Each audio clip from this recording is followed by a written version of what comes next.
allegiance to the flag of the United States of America and to the republic for which it stands, one nation, under God, indivisible, with liberty and justice for all. Our Father which art in heaven, dear Lord God, we thank you for all your many blessings you bestowed upon the citizens of Dillon. Dear Lord God, we ask that you continue to bless our mayor, city council, and city manager, our city attorney, and the department heads of the city of Dillon, as we meet on tonight to make decisions for the betterment of all the citizens of Dillon. And in everything that we do, we pray to be careful to give your name the glory, your name the honor, and your name the praise. For in Jesus' name we pray. Amen.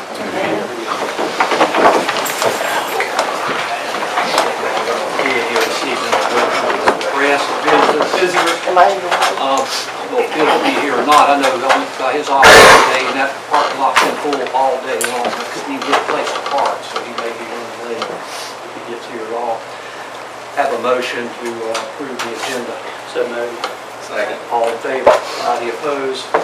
Motion to approve the minutes for the September 14th regular scheduled meeting. I'll make a motion. Second. All in favor? Opposed? Okay, with that, we'll go forward. I don't want to take but a few minutes, Glenn. It seems like we've got some things on the docket tonight that may take a little while to get done. To correct something though, that Glenn called me, I guess a couple days after our last meeting, said we were in the news, or TV 13, or Clark station, that it's being reported that the city of Dillon is in the market to build a motel. And I don't know where that came from. Maybe it was through what I said, obviously, but they must have not interpreted what I said or how I meant to say it. That's not the case at all. I know only other municipality I've ever seen do that, Columbia, turned into an epic failure. I mean, we aren't even close to the size of Columbia to be able to build a motel. I was asking Maggie to put some feelers out, some motels that we're interested in, looking at Dillon and what we could do to invite them to come look. And that was the extent of it. But City of Dillon's certainly not in a position, nor would we want to be in the motel, hotel business. So that weren't the case, and I wanted to clear that for the record. Wellness Center. I mentioned something to Glenn the other day about the Wellness Center. I don't know who did the work around the Wellness Center. It's kind of getting sloppy. It looks great right now. So y'all haven't been out there a while. They've done some landscaping, got all the weeds up. It makes a huge difference. Mulch around the place again. Looks almost brand new. The only thing I told them to get, they got about a weed on top of the building about 3 foot tall. You get to get the fire truck up there to pull that. But other than that, they whoever did it, I don't know if it was your crew or what, but it was a good job. Where do we get all that mulch from? Did we produce that? No, sir. Bye. Bye. Real quickly, Sunday a week, I went to the city ball field again. I called, I don't know when I saw him the next day or two. I went around that track walking. The city ball field, and this is something I think council is going to have to discuss to see if we want to use some of the money in the 2-cent hospitality tax. If y'all haven't been out there in a while, I know the city ball field hasn't been used since the tournament, I don't think. That place used to be very special. Now, in my opinion, it ain't special anymore. It's gotten very ordinary. In fact, if we were in competition, I think the whole state tournament, I don't know how we would win. You got these old pear trees out there that are split. They're on the ground, a couple of them, or the limbs. The limbs are on the ground. This looks like a hodgepodge of how we landscape it. There's not really any landscaping out there at all. I think if we put a landscaper out there, would really spice the place up. Right now, it's nothing but a set of lights, a field which is in very good shape. I can't say enough about the condition of the field, and that's the most important thing. The field's in great condition. The crew does the work out there to get the playing surface ready to go. It's always had a top-notch playing surface out there. And then you got the chain link fence. Building in the middle that sells hot dogs and hamburgers, whatever. That's it. That's it. I went to North Myrtle Beach. Of course, that's night and day. I understand that. But I noticed their fields were named after businesses. And we got enough money to do something out there in stages. Glenn knows that. He told me it's been on his radar.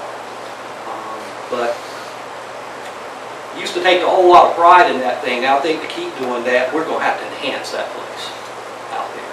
It's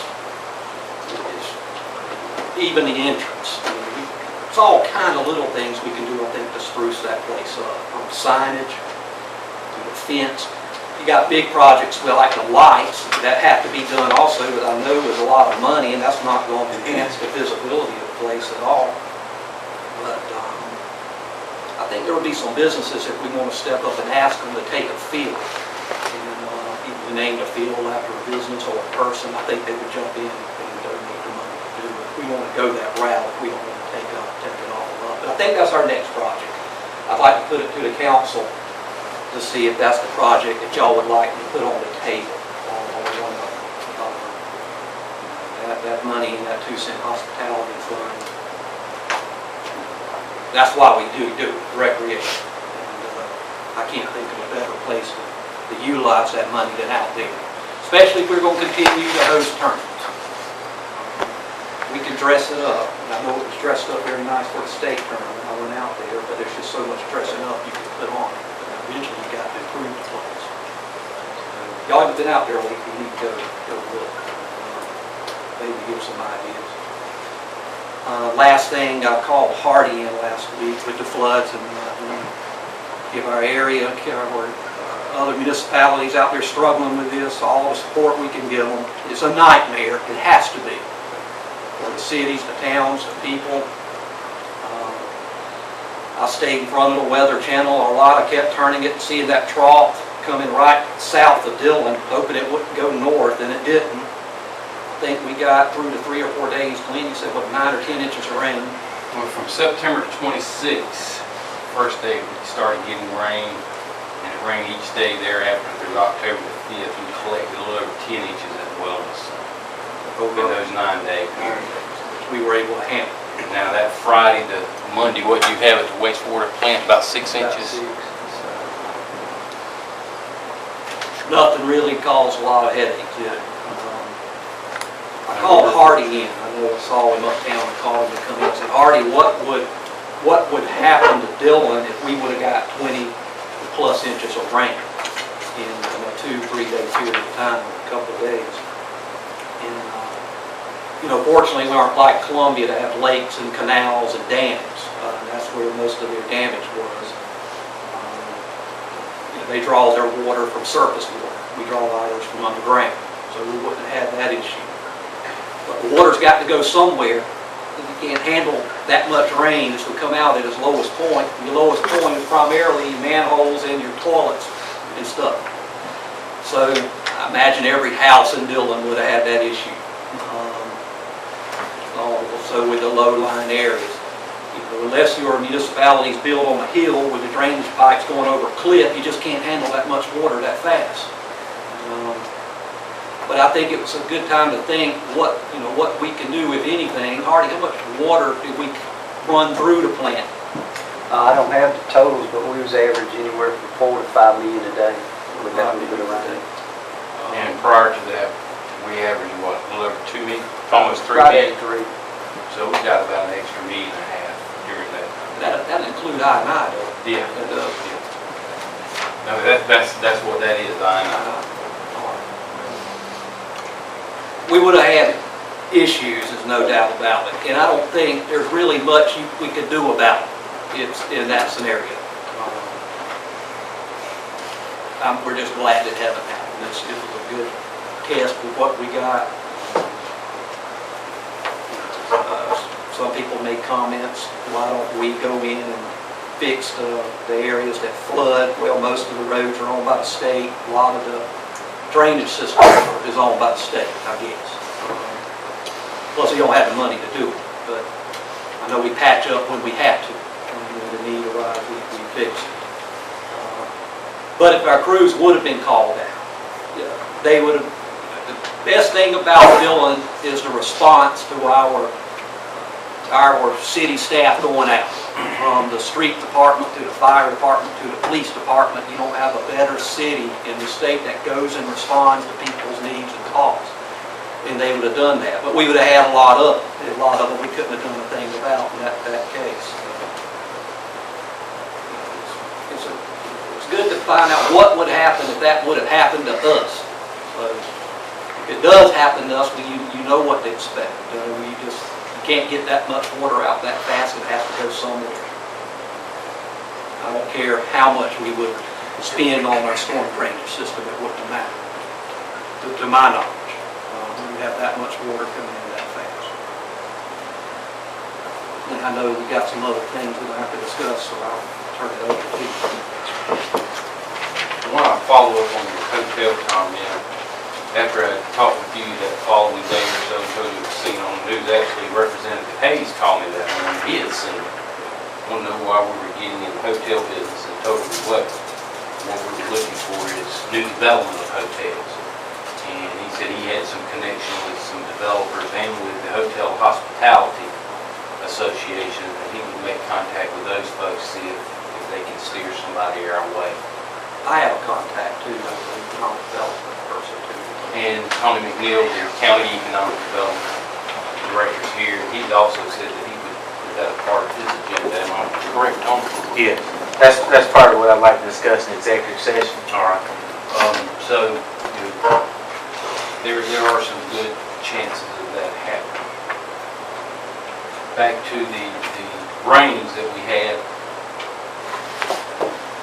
Hardy and I met with our engineer today, Mike Hanna, on some different issues, but one of the issues that we talked about was possibly some grant money from rural development through the feds, trying to go in, and anytime you have what the state experienced this past week and a half in rain, FEMA and the federal government tries to find money to help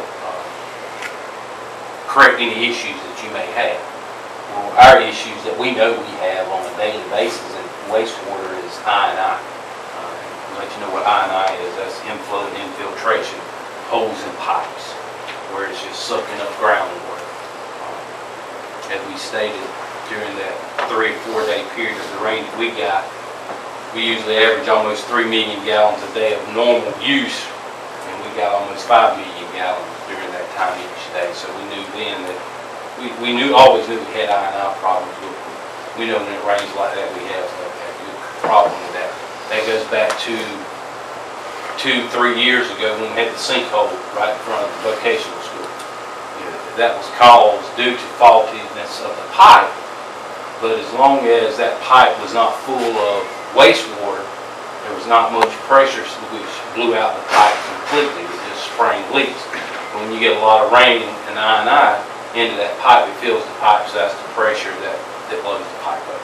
So we're looking to see if we possibly can qualify for some maybe grant money to do some I&I studies and to show us exactly where our worst problems are. And if we get that money, we'll do that, and then we'll have to find money to correct it. But at least we'll have an idea of what problems we do have, how bad our problems are if we have that severe of a problem. So we are working on that. In your packet, you got a lot of information tonight that we haven't been doing here lately, but one of the first things that I wanted to talk about with you, which is a resolution that is scheduled to be heard, Resolution 0715, which is the body cameras that we have purchased for our police officers. At this time, as I've told you in the past, we have 10 body cameras. The body cameras, as we all know, came a big out here in the last 6 to 9 months, not just only in the state, but nationwide. The General Assembly and the governor, she signed the law back in July mandating that all law enforcement officers will wear body cameras. Now, how that's going to be paid for, there's going to be grants hopefully down the road, but right now you kind of got to be out on your own to provide your own. But in that law that was signed by the governor in June or July of this year, there's also a training council that was appointed who is going to establish policy guidelines for body cameras. They have until December 1st of this year to come up with that policy. And we've had body cameras now, Chief, 6 months, give or take. You know, if we're going to have body cameras in our offices, we need to have a policy in place prior to this training council that the governor has given the task to come up with the guidelines. So what we've done is contacted with the municipal association, like any other municipality. They have come up through the insurance group that's with the municipal association, came up with guidelines for a policy. So what you have in your hand tonight to be read is guidelines that were provided by the municipal association and the insurance organization through the municipal association. Once that's passed, we will then submit that to the training council that the governor has appointed in the state. And then they will review it after December the 1st, after they get their guidelines in place. If ours are close to what they have, they will approve it. If it's not what they're looking for, they will not approve it. We have to come back and adopt what they do. And probably what we'll end up doing is, once they get their guidelines in place, we'll probably take some of theirs, whether ours is approved or not approved, and include it in ours as we present tonight. So it is a policy that is what we call a living policy, that it can change, but it only can change at the direction of the council. So that's on the agenda. The second thing I have is another mandate by the state. I don't remember if I put this in the packet or not, is on indigent defense cost. And indigent defense costs, if you don't know, has to be provided by city courts just as it does in circuit courts or magistrate courts. And those are for folks who cannot afford an attorney. When you're arrested in the Miranda rights, they're told if you can't afford an attorney will be appointed for you. So in a lawsuit that was held in Alabama in the U.S. Supreme Court, it was affirmed that a defendant's right to counsel, especially if he could be jailed. You can be jailed in our court. So our court system has to provide indigent defense. Last week, we received a letter from the 4th Judicial Circuit Public Defender, which is Michael Stevens, basically stating the same information as the law was upheld in the Supreme Court hearing, that they will supply a public defender if the city agrees through a contract with them. Now, here's where it gets sticky. There is a cost to it. And one of the things that probably slipped through the municipal association, as you pass laws, things do get slipped through that people don't realize until it's after it's done. As we write speeding tickets or any type of violation through city court, we pay the state X number of dollars per ticket. It's like 112% of the ticket that we actually assign a value to. They get 112% of it. I know what you're going to ask me, ain't but 100%, but it comes out to 112%. So we lose money every time we Oh, buy a ticket? absolutely. We don't get every bit. We don't get all that money. And you get charged for the slip, not the conviction. That is correct. Well, part of that surcharge that's on that goes to the state for indigent defense fund. It's called the Office of Indigent Defense Fund. Those monies that all municipalities, which was $2.2 million this past year, that was collected by all municipalities that sent to the state, those monies that we collect at the local level cannot be used to provide indigent defense attorneys. That's for another whole program that we collect for the state and give to the state. We do not know at this point in time, because we have not met with the public defender, what the cost is going to be, but there will be a cost. Now, the Municipal Association has pointed out that there's 4 solutions to this. First solution is, as the letter from the public defender is no negotiating agreement for indigent defense with the circuit public defender. Second solution is contract with an independent attorney for a fee or pro bono. Third solution is remove the threat of jail time for an indigent, although this makes it more difficult to collect any fines that might be imposed on the offended. And the fourth option is close a municipal court and negotiate an agreement with the county to have a municipal case tried in magistrate court. I tell you all this just to give you information. Jack and I will sit down with Michael Stevens here in the next week or so and see what kind of agreement he would like to come to and what those costs may be. And then we'll bring it back to council to let you decide on how you want to handle this. Any questions on that? Well, the only question I have is how do we handle court now? I mean, We don't provide it. I understand we don't provide it, so is you still go on with the trial? I mean, if the person's not able to afford an attorney, Our hand has not been called on it yet. That's the answer to that question. And probably in all municipalities the same way, because nobody has done anything until the Supreme Court hearing in Alabama affirmed that even though it's city court, if someone has the, I hate to use the word opportunity, but could possibly end up going to jail for a crime, whether it's a simple assault or a traffic violation, and they cannot afford an attorney. well, the only question I have is it possible you could talk to the other municipalities and see if they got something set up like this? They're starting to work. Idea. Yeah, they're starting to put in some things. There's some that I've read, and if I were a listserv, that who have gone ahead and contracted with the local public defender at an hourly cost, a set fee per month, things of that nature.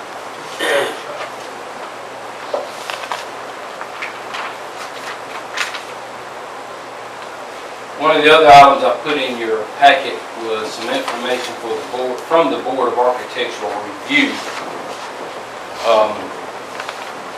And this was just based on some information that they met with 2 property owners here in the last week or so, where there's been some issues on doing some tree work on their property in the historic district, and certain guidelines have not been followed.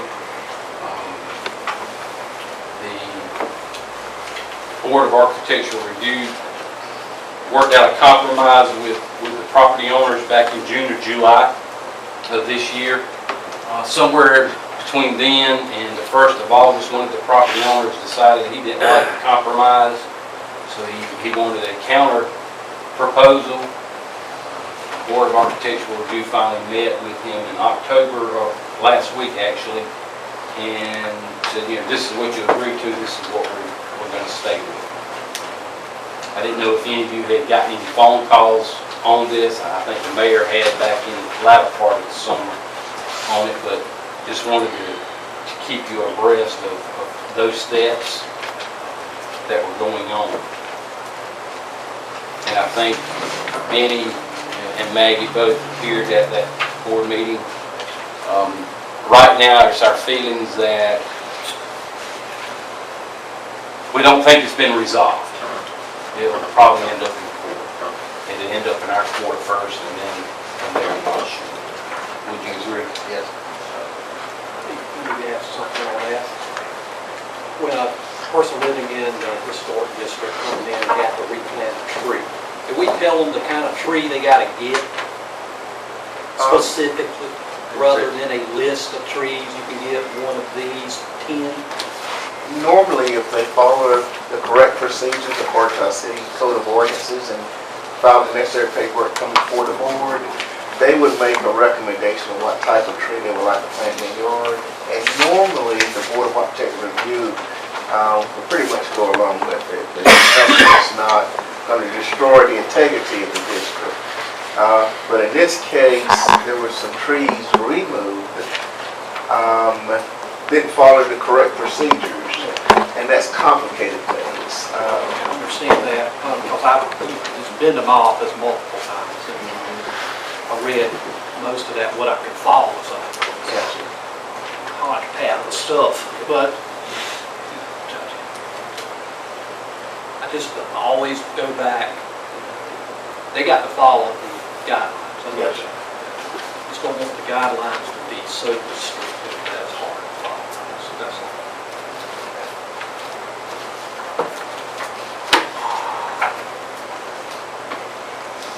Next item I have, and we've talked about this several times, and I'm not sure if it's ever going to be resolved, but Highway 301 bridge sewer line relocation. Last month I told you we were running into some issues with where we were relocating where our existing sewer line was, that DOT wanted us to also remove that because of building the new bridge. Our existing line was going to interfere. We had to get it out of the way, which we knew we were going to have to relocate a new line. But we got them on site, met, they staked out where the bridge was actually going to go compared to where our actual existing sewer line is, and we think that's not going to be an issue at this point in time. We don't have to move it. Not our, possibly not. Some sections we do. Well, our concern was what was in the river and how we would get it out of the river and out of the river bed. We know we're going to have to remove some sections that are up on the top of the land, hillside, or our points. But it was what was in the river that was our concern, having to move. Yes, we got to put in a new line. About, what is it, 2,000 feet, Hardy? Yes, sir. We know we got to do that. But our concern was the cost it was going to get to find a contractor to go into the river and try to pull it out, and it's not going to be an easy job to do. So we think we've got that resolved. However, there's a meeting scheduled for this Thursday with us, DOT, and their contractor to kind of go over all the ins and outs. But I've got an email late this afternoon that said it was canceled, so I don't know where the state is. I don't know if it's the I can't council. imagine they're going to tear down a bridge when they're looking at bridges that have been torn down. Well, and that may be the reason they canceled Right. for this meeting I due bet they put that off. to the things that they're having to deal with due to all the Yeah. rain. So that kind of pushes the table back. But we are scheduled, we were already scheduled for a bid opening for our contractor that day to see what our cost was going to be to relocate our existing line. So that'll be at 2 o'clock on Thursday, October 15th. I will bring back to you in our November meeting what that cost is going to be. Who gave the estimate? Pardon? Who gave us the estimate of $500,000? Engineer, which that was 3 years ago. That was 3 years ago when they first came to us, they being DOT, saying, you know, we're going to replace this bridge, you've got to relocate your wastewater line there. But that bid opening will be this Thursday at 2 o'clock, and I'll bring that back to you in November, either with a recommendation to accept or we've got to do something else. Now, mind you, that project is being funded in part by SRF. That was a resolution that y'all agreed to last month. How much money was that? About 490. Yeah, about almost $500,000 at 1.5% over a 10-year period. And then another project that we have talked about for several months now is the upgrade at the wastewater plant behind the vocational school on our Orville Basin aerators. That bid opening is scheduled for October 20th. So I will also bring you back a recommendation to either accept that bid or not in November. And the last item I have, and it seems like all I'm talking about is money here, is the police department is in need of some vehicles. We have some worn-out vehicles. And probably 3 or 4 months ago, council had some concerns about spending money out of our drug fund that we get off the interstate. So instead of purchasing vehicles out of that fund without approval, I come to council tonight to see if you guys want to approve. How much some is money. in that account? 2 counts combined, probably 250. How much? 155. That was in, Close. what's in, 155 versus 2. what's in the I state, thought you what's in the said state fund? The state got about 100. So yeah, I said 155 in federal and state 100, so 255,000. But my question is, how much we got pending from the DEA? Well, I asked that today. We could have, and the word pending is a good word. Money is not guaranteed because they could work something out in court. Right. Almost 400,000. Is that with the seized money that we, Yeah. Now we would. Pending money? Yeah, we wouldn't collect 400,000. Figure Half that. half of that we would possibly recoup. But that could be tomorrow, or that could be a year from now, just depending on the, how many cars are you actually trying to get? Well, right now, and this is what, there's 4 vehicles as of right now for a total of $128,000. Now, my thought says I don't want to spend $128,000 at one time. Because if we do that, we pretty much cut half of what we got in our account. So I would like to purchase one of these vehicles over the next 4 to 6 months. Why don't you get a couple of them? Well, I mean, that's going to leave it up to y'all. Well, this is my problem with it, is that is not regular income. So basically, we're going out of budget and using some reserve money, if you would. My feeling is that it's not regular income money. If we could get it to the place where we had enough income off of it and only use the income off of it, and then it's counted on income. You know what? You understand Well, what I'm saying? but you never guaranteed that money. But now at the same time, The the whole only thing thing is that if we start depending on drug money coming off the highway and it doesn't come, then all of a sudden we're backing up. We're in a place where we don't have enough money coming in to replace these vehicles. We've lived beyond our means.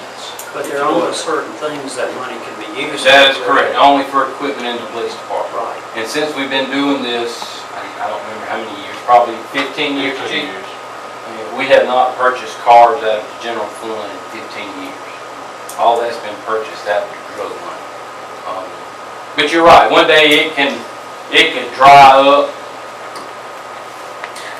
Not that the drugs are going to dry up, but Yeah, I mean, they're going to reroute. just because we confiscate money, we're not guaranteed to keep that money. Because We're not guaranteed that it's going to keep being That's correct, and it's got to go through the court system. If the But the court system lets you know when, if let's say we seize $20,000 and we're not gonna get that money, then the court system lets the city know that money's going somewhere else, or, yes, I mean, yes. so it's not just sitting there, Yes. we got an idea of what we're gonna do. How many cars do we have? How many police cars do you need? Well, every officer has a police car. That doesn't answer the question. Well, wait a second. Every officer has a police car. Which is, what's that, chief? 26, 27? 26 or 27. And Okay. then, What's the average lifespan of one of those cars? well, one of them we're going to replace is 10 years old. What's the average lifespan of the car? I mean, that Well, must be. it really How many depends miles is on on. the car? Pardon? How many miles is on the car that you're speaking of? I don't know. I can't answer that. I know the 2005, they got over 175,000 on that. The shop came to me probably 3 weeks ago and told me, look, we just cannot fix these anymore. I'm not against this, Joe. Oh, I know that. What I want is I want to have an idea of how many we should be replacing every year and put it in our budget instead of, counting on this money. I mean, we can do that, and to go back over to 15 years, we've probably replaced 2 to 3 cars a year with this money. Okay, well, Over the now years. maybe that should be On part of our average. budget. And let's grow this to the point where maybe that could support that portion of the budget just with the revenues that we That's make off. supplanting. You it. can't supplant. Yeah, that's supplanting, we can't do that. No. Really? If we budget That for would it, make too much sense. yeah, if we budget for it in our budget, we've got to use that money, we can't use The other money. the other money. That's right. Don't get enough cars, you're gonna wear out what you got faster.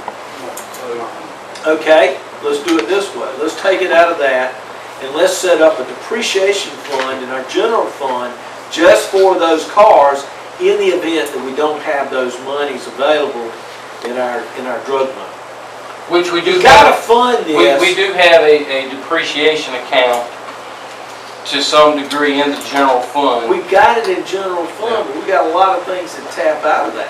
Well, we usually use either emergency situation for vehicles or big equipment, is what we usually do. How Normally, much is in that? $1,076,000. but normally we, Use those numbers, man. normally we budget for mostly general fund vehicles, other than, I guess, the ladder truck, we took that out of depreciation. The last truck, fire truck we bought, we took that out of depreciation. Why don't we do this? Why don't we go ahead and buy two, like Todd said? And that's Todd fine. said, let's buy two with the drug money, and let's finance two in next year's budget. But let me ask you one more thing. Where did we get the revenue for the drug fund? I mean, I'm seeing 13,000. How did we get that? Where did that come from, Stan? Do you recall? In the state drug fund? Right. That comes from them, the officers stopping, getting drugs. The drugs go that way, the cash goes that way. Mhm. They catch the man, he's got $56,000 in cash in a brown bag. They confiscate it, turn it over to DEA. Now, the state's That's different two from the different things DA. we're talking about, Mr. Yeah, Jackson. the state DEA is local. We're talking about, what you're talking about, I think. And because this fund here doesn't really go up. that State much. fund? Yeah. Yeah, it doesn't have a It lot. holds its balance. Never have. But that's local. That's why I was asking where we got the That would be local money. $13,000. That would be local stuff. State funds never been a big. State funds is only when the DEA is not involved. Right. But you do have deferred money sitting there that you can't touch as well, on cases that has not been settled. Correct. Well, not to cut Dr. Wallace off, but you were getting ready to propose to council what you'd like to see happen, or what to do. I'd just like to hear what you're proposing. Well, let me, oh, I'm sorry. I thought you were. No, I heard Okay. what Dr. Wallace. Like I said, we're looking to buy 4 vehicles, 3 Tahoes and a Dodge Charger. I gotta look at my notes to remember. One Dodge that we got 2 Dodge Chargers and 2005 Tahoe right now on the interstate. One of the Dodge Chargers has been out of service now 3 months. It's at is it at a car dealership, Bert? I think we got it by now. They can't fix it. It was one that they kept for 3 months, and they were doing I hate to call it a test study, because they had no clue what the problem was and how to fix it. This is the Dodge people. How old a car is that? That one's probably 3 years old? No, it's older than that. Is it older than that? Yeah, that's the first one we Oh, got. okay. It's Is probably, it that it's old? probably close to 8, 9 years old. That Dodge? Yes, sir, that's the first one Okay. we got. Time flies. So we know we gotta replace that one, because they can't fix it. The Tahoe that's out there is an 05. And we know that we've got one, let me back up. We have figured it out, Dodge Chargers or cars are not the way to go on the interstate. They just don't last out there. Now this particular Dodge, as they say, is 8 or 9 years old. We've got another Dodge out there. How old is that one, you think? It's 05, I believe. The other Dodge? Oh, the Dodge? No, Yeah. they both bought at the same time. Okay. So we're finding that these Dodge Chargers are not good going through the medians. It's just not The good. Tahoe is built so much better for what they do, heavy duty brakes and, oil coolers and everything else, they just last so much longer. But like I said, we've got 2 Dodges, one's out of service. We've got 1 Dodge and then a Tahoe. 20 miles an hour, Yeah. the Tahoe is supposed to be charging. And then we've got a patrol unit that's an 05. This, the chief said 175,000 miles on it. It's about shot. Want to replace it. And then we've got a vehicle in the detective unit that's an 05 that the motor is gone. It's 10 years old, so we need to replace it. How about the Crown Vics? They don't make it. Quit making, Don't make it. Wish they did. And those cars last. When Crown Vics went away, we replaced the first one with a Ford, the one that's marked without the lights on top. That was the first car that came out that replaced the Crown Vic, and then we started replacing the other Crown Vics with these Dodge Chargers, which the Dodges are working good, I think, in the city. How many's out of service? 1, 2. 2 are out of service. A Dodge Charger off the interstate and an SUV in the Investigators. So my proposal would be, my first proposal was, let's buy 1 every other month. And then you mentioned something buying 2 now and 2 later. We got 2 out of service. Yeah. We got 2, yeah, I mean, what's that place we're gonna do without a car? Well, right now, Yeah, right now we're fortunate because we got 1 vacancy in the patrol unit. And on the interstate, 2 are riding together. Well, when you buy vehicles, I know, are you buying a 16, or are you buying a 15 that are? It could very well be a 15, whatever on the state contract at the time. It very well could be a 15. But you're basically replacing your fleet out there on the interstate. This is what this. Some of it is, no, one of them's replacing patrol unit cars. Okay. And then I've got 2 that's out of service, 1 in the detectives division and 1 on the interstate. Okay. But then I've got 1 on the patrol unit that's still in service, but it could die any day. And then I've got 1 that we'd like to replace the older Tahoe on the interstate with. But that could wait. I prefer if we could get 2 to replace the 2 that's out of service, and then come back possibly the first of the year to replace the other 2. And maybe in the interim, we gain some funds. I'll make a motion, we go ahead and buy 2, whichever is the greatest need now, and 2 sometime after the first of the year. All right, Johnny made a motion, have a second. I'll second. All in favor? All opposed? And I will bring back to you when we go to purchase the next 2. I'd like to make a motion that we at least look at, putting that in, the budget. Okay. If you, Well, once again though, and it's not a bad idea, but we can't supplant it with this. If we got these monies in these accounts, we can't buy equipment if we've got money sitting in these drug accounts from the general fund. So you say we're in the business, out here on the interstate, we got to spend the money. That's correct. And it can only be spent on equipment. On equipment in the police department. And we're Not on salaries. to do it. No salaries, just equipment. Last thing, getting the 2 cars that we just made a motion to pass, how much is it gonna cost? All right, I'm gonna replace the 2 that's out of service, which will be 2 SUVs at $31,500 a piece. So what's that? 63,000. Will be 2 SUVs, and that is the cost of the vehicles. That includes the lights and all of the things that go on the vehicle. Thank you very much. I think at this point, that's all I have, Mayor, if I'm not mistaken.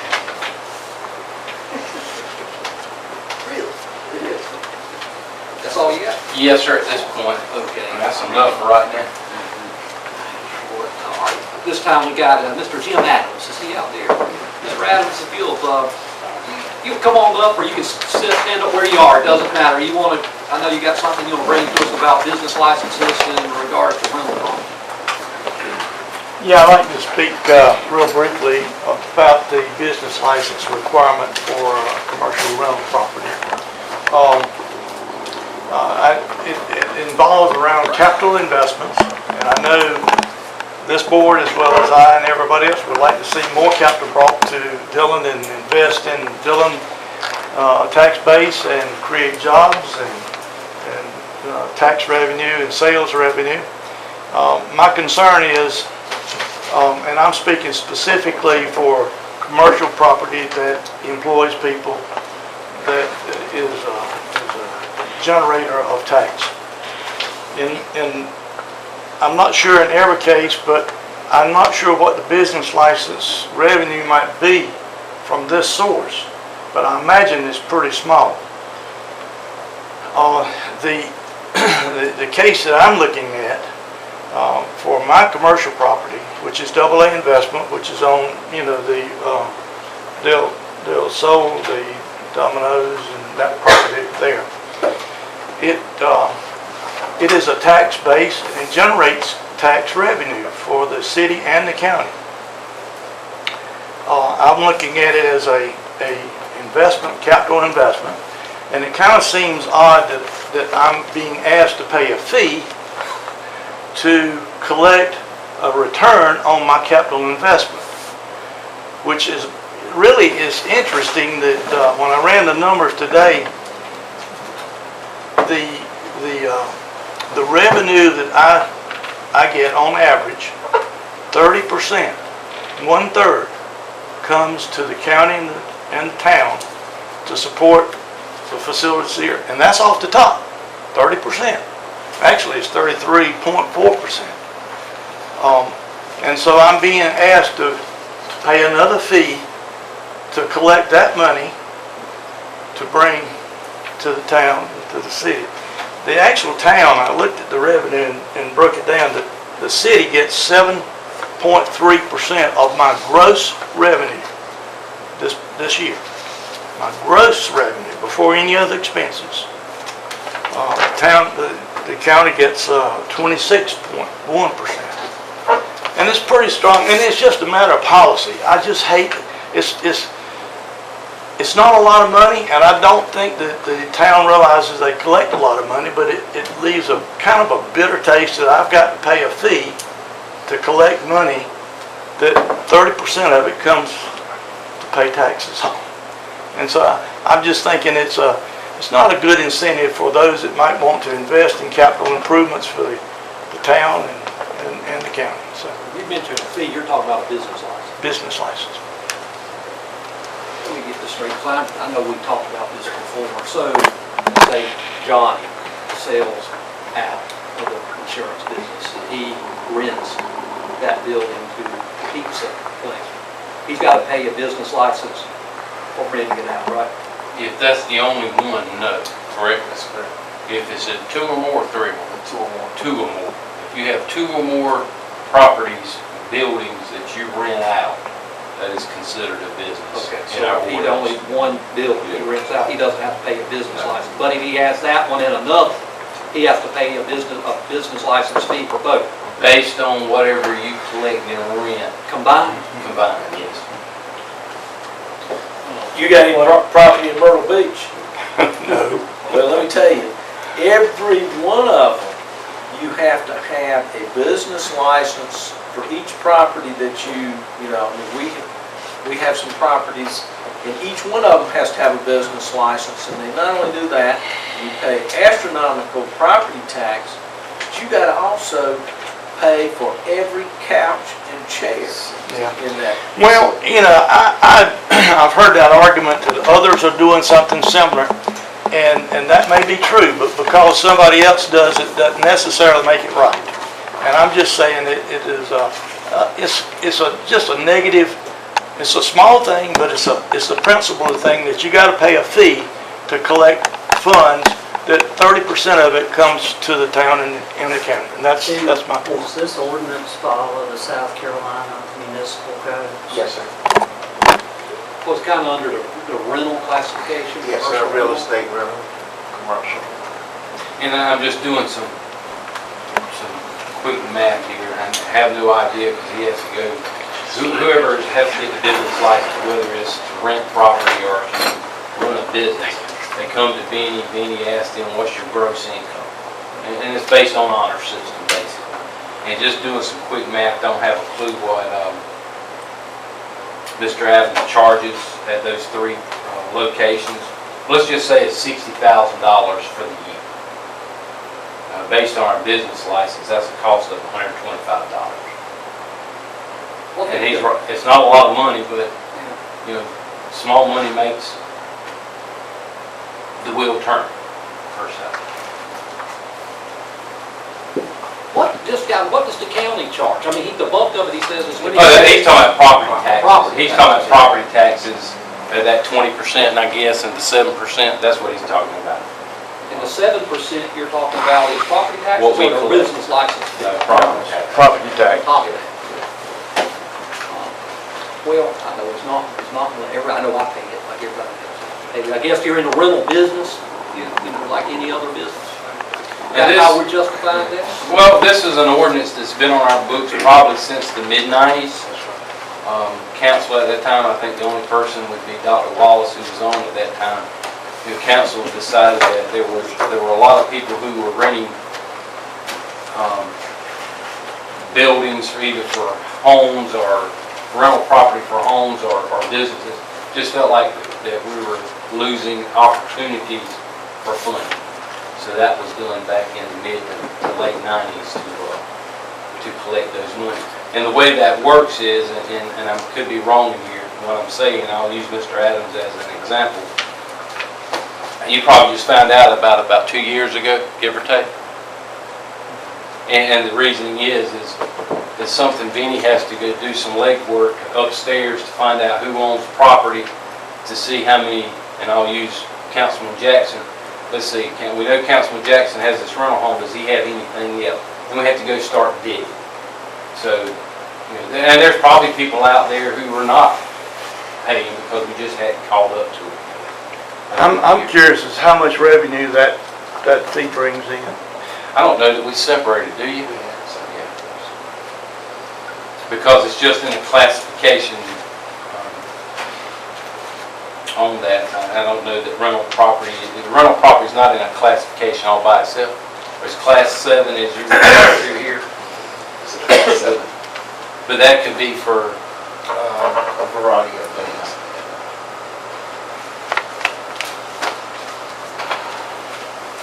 Well, y'all have it in your packet to look over if it's something y'all want to look further into, if there's some things there's a disincentive, or if you need to go further, look at it when we get back and we'll discuss it. I understand your point on it. I don't know. Right now it is what it is. Well, the next question we're going to have is,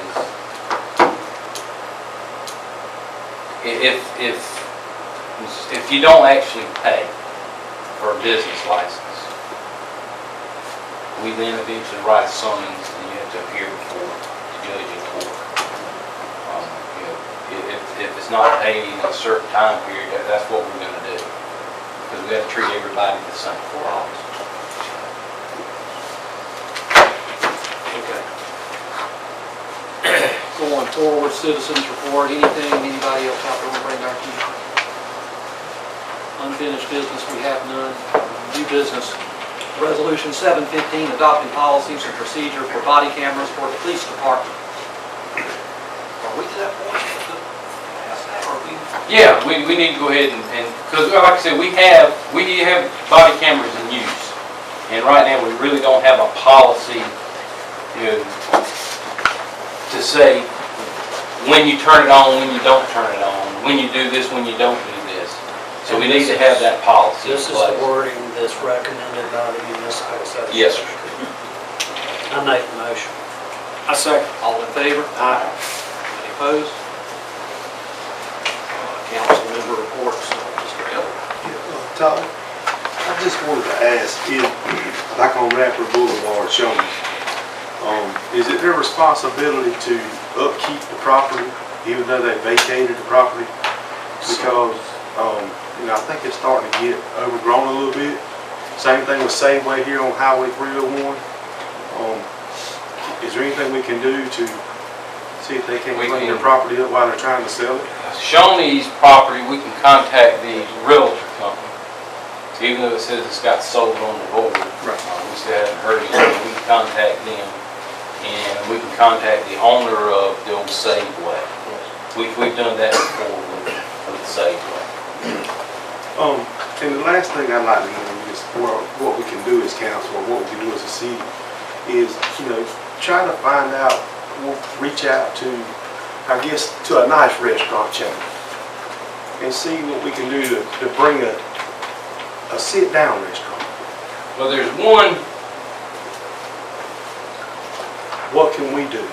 There's one that, I don't want to say, there's one looking across the street from Burger King. That property was sold. I don't know, have you heard from them in a while? Okay. But there's one looking there. And then supposedly Shoney's, based on what we've talked with the realtor, they've told us who has shown interest or who has bought the property. Doesn't mean that, it's going to happen. I'm going to go back and look at Taco Bell. We worked on that thing for almost a year and a half. So it is a I don't think process. All of those are fine establishments. If we classify those as a group, we're not saying that one's better than the other. It's just different. It serves a different purpose. That's what you meant in your comment. It wasn't that one's Nothing against the fast food. I think we should. I would love for us to have a Applebee's or Fast, something like that. Yeah. I look at as Sherrall. Sherrall has a Fast. Yeah, they got a fast food. And you would think that we could have something similar to that being close to the interstate. That's what I was at. And I think, I hope that if we can get some upgrades in hotel instead of a motel, that will drive that too. That's all I got.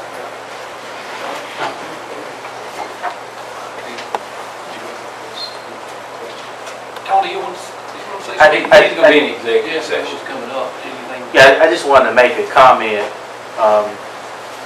Part of the answer to your question is, the first step is we have to do an analysis to understand what the citizens spend their money on as a first step. As a second step, we would have to have some type of control of properties through land option agreements. And probably, as a third step, we have to have some type of conceptual. The last thing I wanted to mention, and we'll talk about this in executive session, is please keep in mind that all the dots are connected. So what the folks are looking at in terms of being able to recruit restaurants, the type of restaurants that you're talking about, they have to have residual income. That comes from industry most times. So the industry development is tied or connected to the retail development, which is also tied to housing.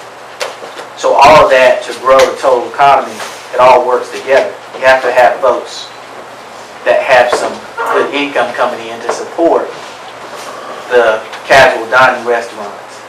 Then you'll get a better variety. But the root cause of that, or the foundation to all of that, would be having a detailed analysis to understand where money is being spent and what target hotels, restaurants to go after. What's a good fit for our area? And that's part of why I'm here today, to speak in more detail about that issue in terms of that type of recruitment.